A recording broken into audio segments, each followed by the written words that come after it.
very quickly. Why? It's very simple. We will always all default to our default mode.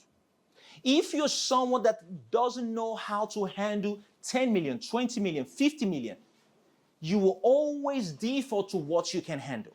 Money has its own spirit. Guys, I'm saying this from examples and what I've also seen clients happen to them. If money gets that sense from you that you don't know how to manage it, money is like a ruthless, crazy mistress, I would say. Mm-hmm. If you can't take care of it and manage her, she's gone. She will leave you so fast you won't even see it coming. It's crazy. I know we laugh about it, but it is that ruthless. So that's why you see a lot of the time some people, when they come about this kind of large amount of money, what they end up doing, they end up buying this one car, but going for a trip, and before you know, in less than 2 years, gone, and they're broke again. I'm not going to harp on too much on this. Let's keep moving as quickly as possible. Lack of concentrated wealth, breakdown in trust and communication. And what else have we got? Parents not preparing the children. We all know what that means. We don't really need to go into that. I keep saying children. I'm a big believer of children. I'm a big believer of the next generation. Everything I talk about is always how can we involve the kids. And what happens here is, because why I say this is, something quite magical happens when parents start teaching their kids. The parents basically start finding ways on how they can be better. Because what happens is, when you teach, you learn more.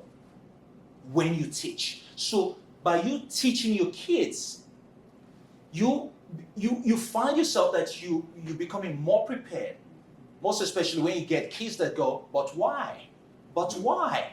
But why? For those of you who have kids who know what I'm talking about, because that's why just keeps going to you before you run out of answers, that you just say, shut up. Because it is. My kids are so used to, but daddy, why? Why? Then you got this because of the, why? Why? And you just keep giving different answers. It's so good. It makes you sharp. It makes you, learn ways on how to do research, and you learn so much from that process. So that's part of the reason why. Now, there is quite a lot of habits that you can use to build generational wealth. We're going to quickly run through it, and I'll just quickly point on a few of them. Yeah, we've got investing in sure bets. Investing in sure bets, for example, listen, a lot of time people say to me, I need a lot of money to invest. No, you don't. You don't. Again, investing is just more about you building the right habits. You don't need to wait till you've got $1 million, $2 million, 100,000. Please understand, it's just really the habits. Because if you can manage $10, you can manage $1,000. If you can manage $1,000, you can manage $1 million. But if you can't manage $10, I can guarantee you can't manage $1 million. But a lot of the time, people like arguing that with me, saying, Collins, I'm sure if I've got $1 million, I'll be able to manage it. I'm like, no. If you can manage $10, you cannot manage $1 million. So what do I mean by this? Invest in sure bets.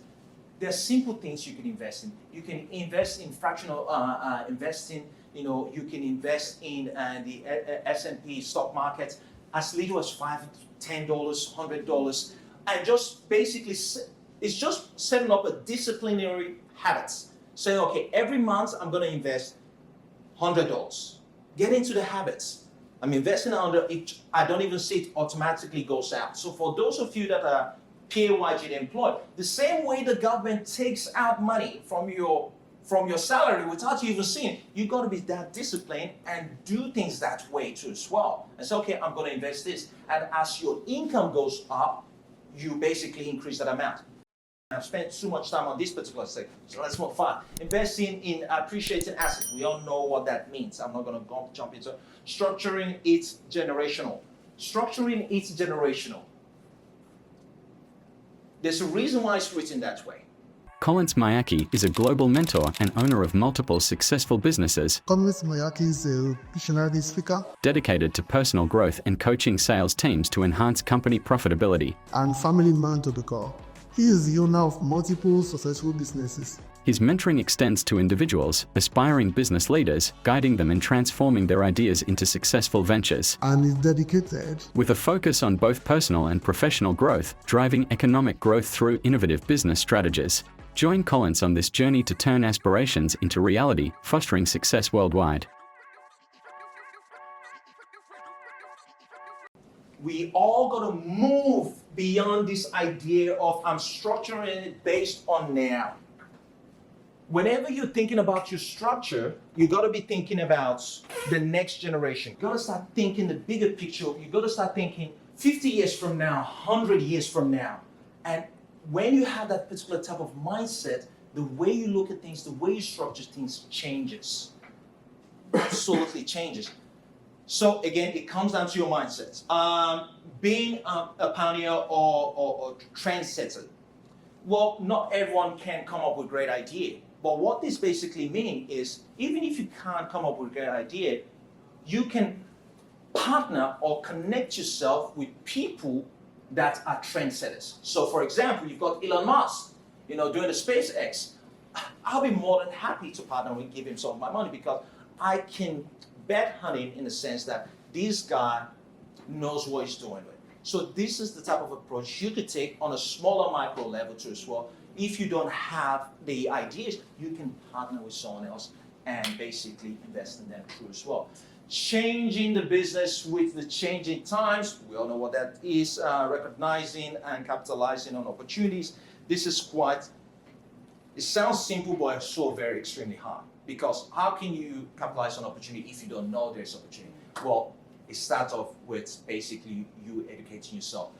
For most of us that came here today, most of you would have walked past so many opportunities, but you don't even know you walked past an opportunity. How would you know that? Well, putting yourself in the right room, having this type of conversation, coming to network events, and networking with other people, partnership, you will start seeing so many opportunities. Teaching the family early, God, I keep putting that. There's a reason why. Teaching the family early.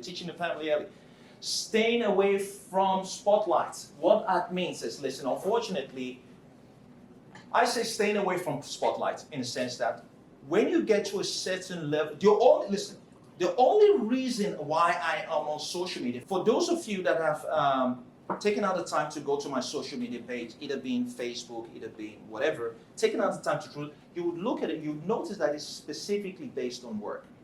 When you start immersing so much wealth, you do not want to be on a spotlight. Strategically, you do not want to be on a spotlight. Well, when you think about your Elon Musk and your Jeff Bezos, those guys, they can't avoid it. It's just the world we're living in now. They can't avoid not to be in the spotlight. They have no choice. Paparazzi will follow them, but they're not purposely going out. So there's a reason behind this, because when you start showing off your stuff in the spotlight, you're just inviting unnecessary evil.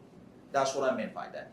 If I didn't need to be on social media, I will not be. This is, to be honest, I'll say this is just based on personal opinion. That's my personal opinion. But you could be running a business that requires you to be on social media.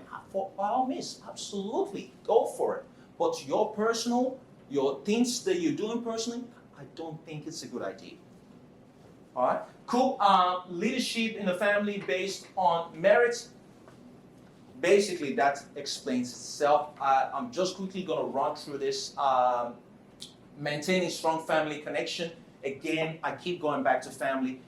Your wealth is based on the level of the understanding of your family. I can't stress that as much. I can't stress that enough.